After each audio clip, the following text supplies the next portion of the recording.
BJP विरोध में देथिबा मंतव्य पई दुख प्रकाश कले ब्लॉक बीजेडी सभापति अजय महांती।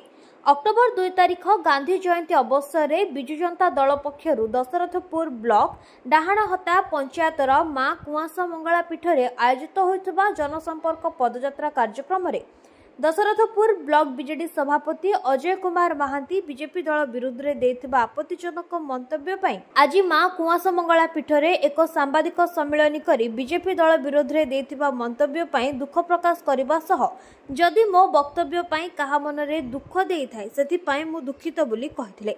अक्टोबर 2 पवित्र गांधी जयंती से दिन थिला हमर बिजु जनता दलर जनसंपर्क पदयात्रा।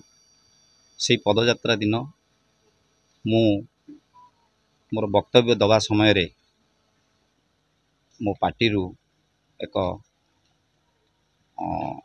खराब शब्द बाहरी जाइथिला। मु कोनोसी व्यक्ति किंबा कोनोसी दल को आक्षेप करी कहि नथिली।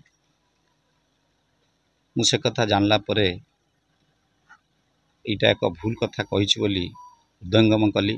जेहेतु मु एक दलर ब्लॉक सभापति, मो दल प्रति जमिति मोर सम्मान अच्छी, अन्य दल प्रति मोर भी सेमती सम्मान अच्छी एवं रहिथिबो मध्य।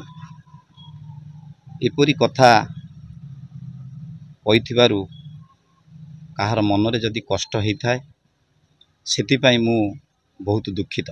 जाजपुर जिला प्रतिनिधि जयप्रकाश नायक का रिपोर्ट नीलाद्री मीडिया।